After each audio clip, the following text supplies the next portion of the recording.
If your Zoom application is quitting again and again unexpectedly, how can you solve this situation or how can you solve this scenario in your Android mobile phone? So hey guys, welcome back to the channel again. In this video, we will show you that if your Zoom application is quitting again and again without your any operation, and this is the symbol of your phone is hanging or your phone is not supporting the application because of maybe your phone has less storage and maybe you are on a poor network connection.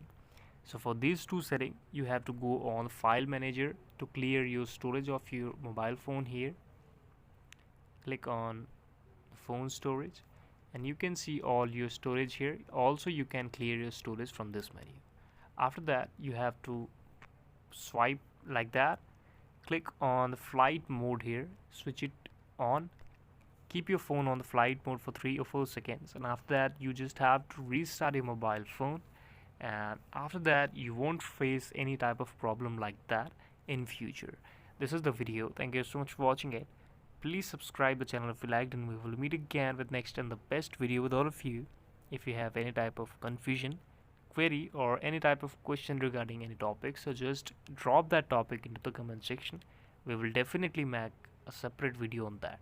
Keep watching, keep loving.